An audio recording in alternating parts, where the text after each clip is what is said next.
जय हिंद, वंदे मातरम, भारत माता की जय।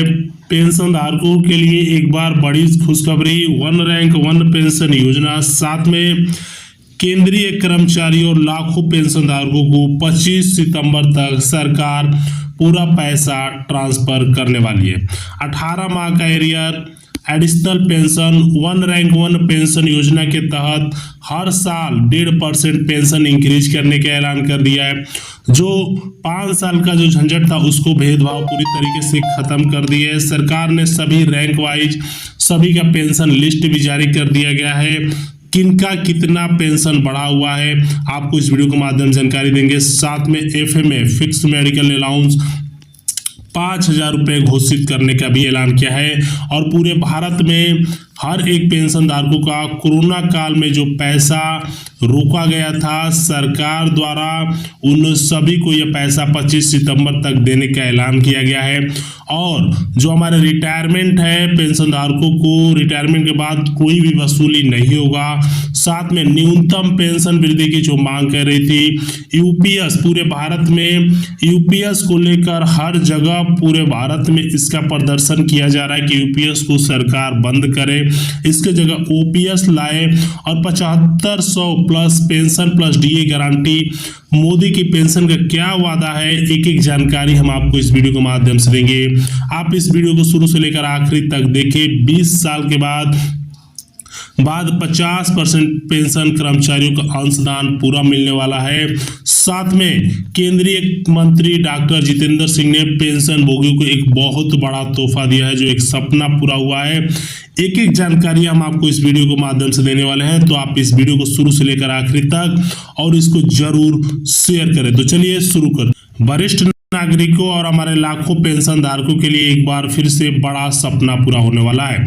डॉक्टर जितेंद्र सिंह के एक नई पहल के तहत पेंशन भोगियों और वरिष्ठ नागरिकों के जीवन को सरल बनाने के लिए एकीकृत पेंशन फॉर्म जारी किया गया। इस फॉर्म के माध्यम से 9 अलग अलग फॉर्म को मिलाकर एक फॉर्म सम्मिलित किया गया है। वरिष्ठ नागरिकों के लिए समय और ऊर्जा दोनों की बचत होने वाली है। डॉक्टर जितेंद्र सिंह ने यह कहा कि इस फॉर्म के माध्यम से जो सेवानिवृत्त वाले EHRMS electronic human resource management system पर है पेंशन के लिए फॉर्म 6 भर सकते हैं।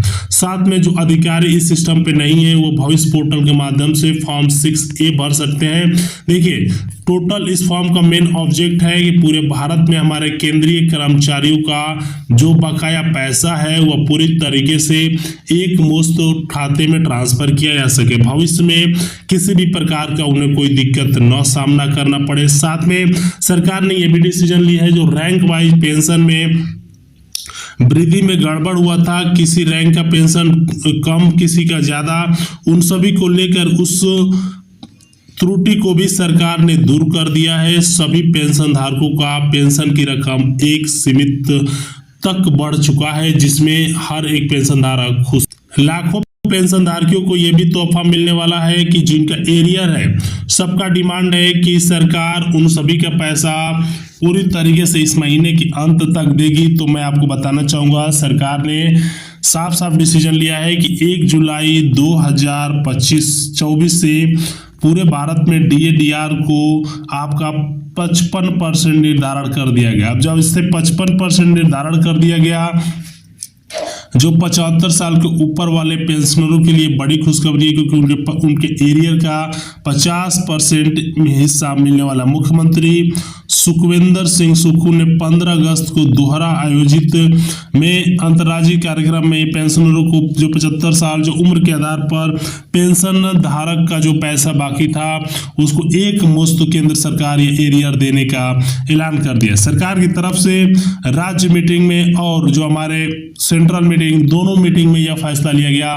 कि कर्मचारियों को ये डायरेक्टली पैसा उनके खाते में सरकार द्वारा जितना जल्दी हो ट्रांसफर हो। अब सबसे इंपॉर्टेंट है कि क्या यूपीएस पर सरकारी कर्मचारियों को बोले। यूपीएस पूरी तरीके से भारत में सुप्रीम कोर्ट ने भी गलत माना है कि कर्मचारियों के साथ ये गलत हुआ है। विपक्ष जो है वो भी इसको गलत मानते हैं। उनका मेन कहना है कि पूरे भारत में ओपीएस को लागू किया जाए, ओल्ड पेंशन स्कीम को लागू करने का ऐलान कर दिया है कि अगर ओल्ड पेंशन स्कीम पूरे भारत में लागू होता है तो कर्मचारियों के लिए बेटर होगा, क्योंकि आप सभी को पता है केंद्र सरकार द्वारा हाल ही में यूपीएस यानी यूनिफाइड पेंशन स्कीम, जो बीच गहरी नाराजगी है, 25 साल की नौकरी पूरा करने वाले सरकारी कर्मचारियों को पूरा पेंशन का प्रावधान है। इसमें रिटायरमेंट के पहले 12 महीनों का औसत वेतन कम से कम 50% पेंशन के रूप में मिलेगा।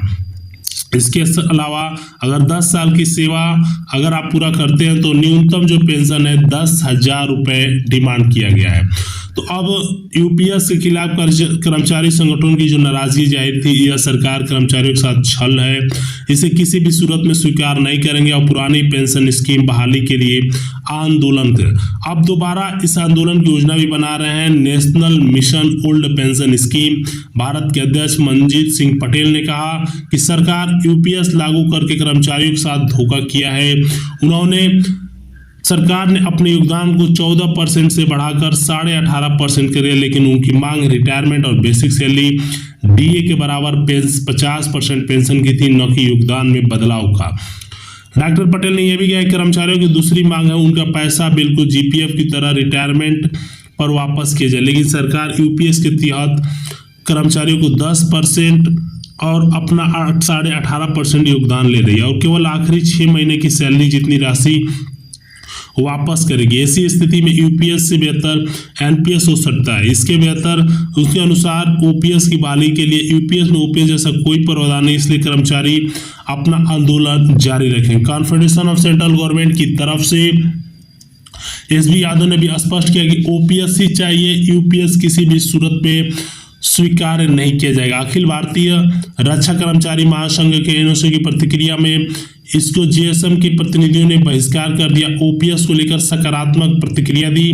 National movement of pension scheme के तहत राष्ट्रीय अध्यक्ष ओटावा के प्रदेश अध्यक्ष विजय कुमार बंधु ने कहा, यदि एनपीएस से यूपीएस का विकल्प दे सकती है तो ओपीएस का विकल्प देने की क्या दिक्कत है। तो उन्होंने बताया कि ओपीएस पूरे भारत में लागू होनी चाहिए, तो ओपीएस को लेकर भी बवाल है। अब सबसे इंपॉर्टेंट क्या, 18 माह का जो एरियर है कर्मचारियों को पूरी तरीके से यह पैसा एक मुश्त हमारे केंद्रीय कर्मचारियों खाते में आ जाएगा, या सरकार इस पर एडिशनल पेंशन न देकर इस पर कर्मचारी संगठनों को और भी नुकसान करने वाली है। तो मैं आपको बताना चाहूँगा, केंद्रीय कर्मचारियों को यह पैसा अभी तक नहीं मिला है। सरकार चाहती तो यह पैसा एक मुश्त ट्रांसफर कर सकती थी, यहाँ तक कि यूपीएस को पूरी तरीके से खत्म करना ही पड़ेगा, क्योंकि कर्मचारी संगठन इसकी मांग की जा रहे हैं। अब जो हमारे उम्र के आधार पर पेंशन है, जिनकी 60 साल उम्र है, 65 साल, 70 साल, उनको 5, 10, 15 की जो सरकार ने रिक्वायरमेंट ली है, उसको लेकर भी सरकार का बहुत बड़ा फैसला जारी हो चुका है। पूरे भारत में केंद्रीय कर्मचारियों के लिए अब तक का ये ऐतिहासिक फैसला भी जारी होने वाला है।